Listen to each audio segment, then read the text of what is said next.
Kim Jong-un tours new North Korean warship, months after criminal botched launch. Kim Jong-un has toured his country's latest battleship 3 months after he lambasted the botched launch of another vessel. The North Korean leader inspected the 5,000-ton destroyer Cho Hyun, first unveiled in April at the western port of Nampo. He was pictured on deck, in the captain's office, sitting on a bunk bed and on the ship's bridge. The backdrop of some of the images was blurred to obscure the equipment in the background.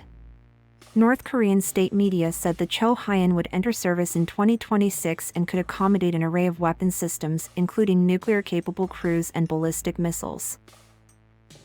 Mr. Kim is said to have been satisfied with the progress of work on the ship and ordered performance tests for October, Korean Central News Agency, KCNA, reported.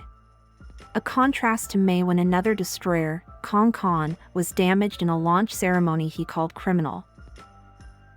Mr. Kim, who witnessed the incident, said at the time it brought the dignity and self-respect of our state to a collapse. The regime has claimed the ship was relaunched in June after being repaired, and a third Cho Hyun-class destroyer is also said to be set for completion in the next few months. The battleship visit came as the North Korean leader criticized the start of U.S.-South Korea military drills, saying it showed hostility and their will to ignite a war, KCNA reported. He claimed the annual drills had become more provocative as they included a nuclear element, meaning the North had to respond with proactive and overwhelming countermeasures. The security environment around the DPRK is getting more serious day by day, and the prevailing situation requires us to make a radical and swift change in the existing military theory and practice and rapid expansion of nuclearization, KCNA paraphrased Mr. Kim as saying. Around 21,000 troops, including 18,000 South Koreans, will take part in the 11-day-long Ulchi Freedom Shield, which began on this Monday. U.S. and South Korean officials say it's a defensive exercise but will include several large-scale, live-fire training events, as well as lessons from recent conflicts including drone warfare, GPS jamming and cyber attacks.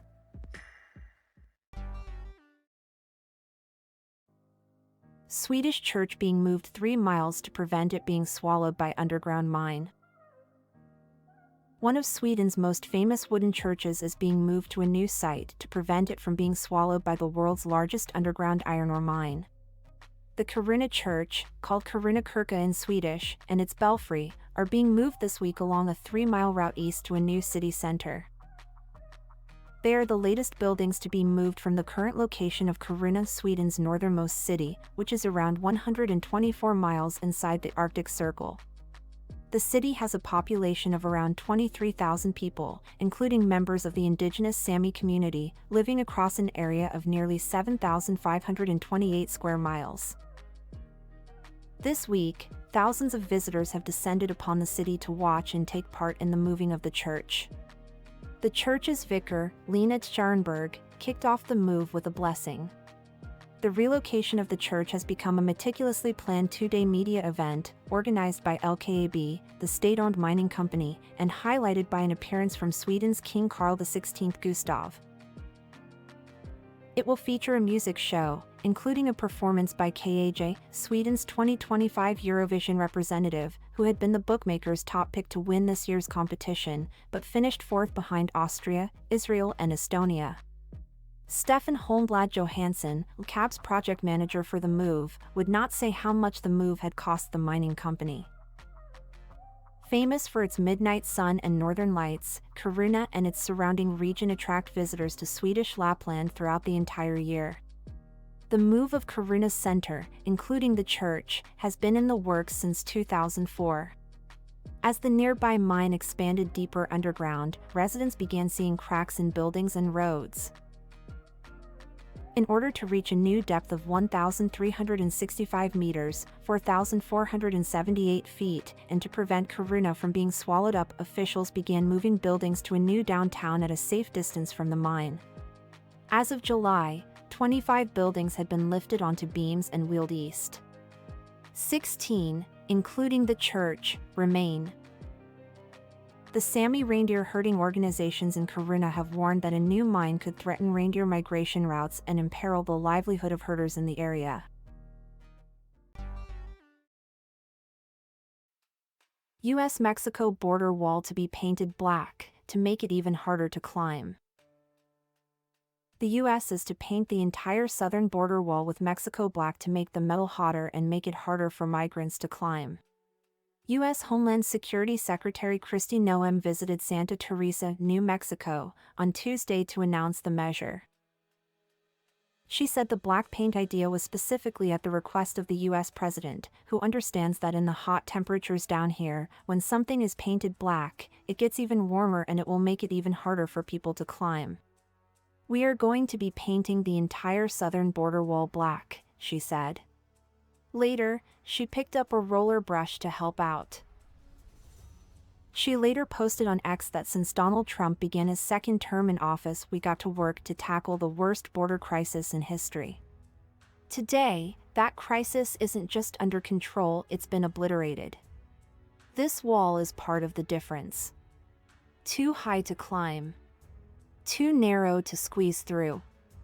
And now, at the president's direction, it will be painted black, so hot to the touch that criminal illegal aliens won't even try.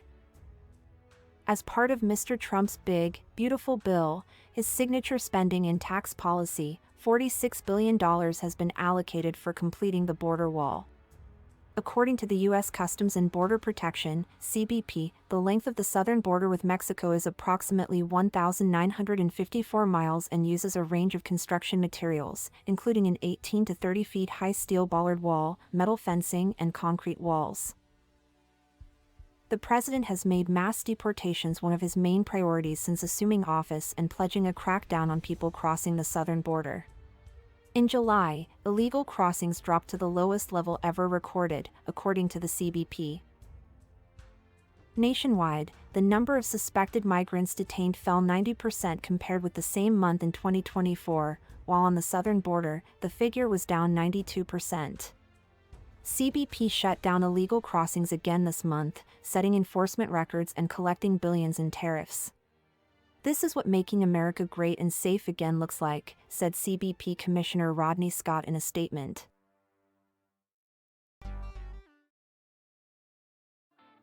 Final batch of rare Queen Elizabeth II coins to enter circulation. The final batch of Queen Elizabeth II £1 coins is entering circulation across the UK, the Royal Mint has announced. More than 23 million coins depicting the late monarch are being released alongside 7.5 million new King Charles III £1 coins. The Royal Mint said the last of the Queen's coins, which are dated 2022, are the rarest £1 coins in active circulation and will be the final ones bearing Elizabeth II portrait. All UK coins depicting the late Queen will remain legal tender and in active circulation to allow a smooth transition and minimize the environmental impact and cost. The new coins will begin to appear in pockets and tills across the nation in the coming weeks. So far, the 50p and £1 coins are the only denominations with the King's portrait to have entered circulation so far, following the introduction of his effigy on UK coinage in 2023. The King's £1 coins, nearly 3 million of which were released in August last year, also feature an intricate bee design on the reverse. They are part of the definitive collection, which was inspired by the flora and fauna of the British Isles. There are around 24.7 billion coins in circulation across the UK, with the King's coins only representing about 0.004% of those, making his new coins highly desirable to collectors. New moon discovered orbiting icy planet. A new tiny moon has been identified orbiting the planet Uranus, according to NASA. The satellite, spotted by the James Webb Space Telescope, does not have a name yet and has been designated S/2025 U1. First spotted on February 2 by the spacebound telescope, it measures roughly 6 miles (10 kilometers) in diameter and joins 28 other known moons orbiting the icy giant.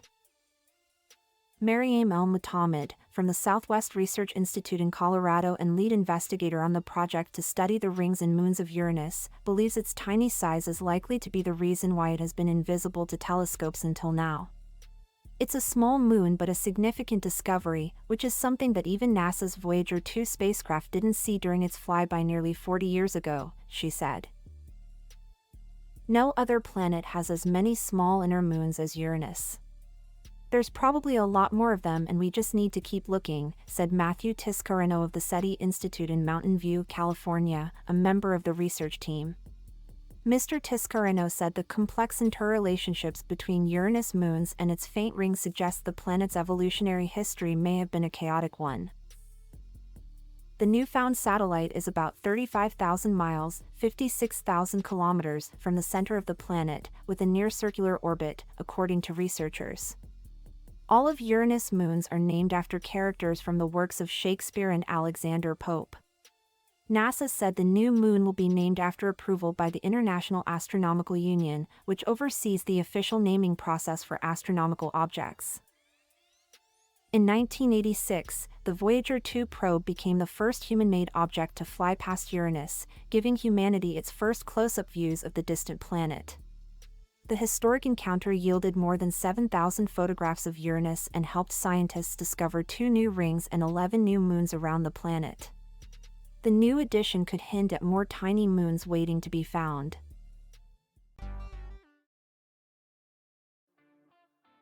Toothpaste made with hair naturally repairs tooth enamel, scientists discover. Toothpaste made with hair could repair damaged teeth and stop the early stages of decay, a new study has found. Scientists at King's College London discovered keratin, a protein found in hair, skin and wool that is often used in reparative shampoos, can also help with teeth. We think this is a game changer, an industry mover to introduce keratin as an actual product within our daily use to protect and heal your tooth enamel without even realizing. If you have a micro crack or a very small defect, it would heal itself without you even realizing, told Dr. Sharif El-Sharqawi from King's Faculty of Dentistry, Oral and Craniofacial Sciences. Many tooth problems come from damaged enamel, which does not regenerate once it is lost, it is gone forever. When the keratin mixes with the minerals in saliva, it produces a protective coating to mimic the structure and function of natural enamel. Fluoride toothpastes and fluoride added to drinking water are currently relied on to slow enamel erosion, but keratin-based treatments were found to stop it completely. Keratin offers a transformative alternative to current dental treatments, said Sarah Gamia, PhD researcher at King's College London and first author of the study. The treatment could be through a daily toothpaste or as a professionally applied gel, similar to nail varnish, in more extreme cases. It could be made available for the public in 2 to 3 years, according to the scientists, and is seen as a more environmentally friendly alternative to traditional dental restoration. The test products developed at King's College were made from wool, but in the future, Dr. El-Sharqawi said people could even collect their own hair to extract keratin. However, for the moment, the King's team is going with sheep's wool because it's highly abundant and it's a bio-waste, it's sustainable and it's good for the farmers. The toothpaste will look and feel just like standard fluoride paste, with a minty flavor and foaming texture, but instead contain enough keratin for daily use. The aim is that we want this to be affordable and to reach the public. We don't think this is going to be a premium product, we would like to get everyone to be able to access it, said Dr. El-Sharqawi.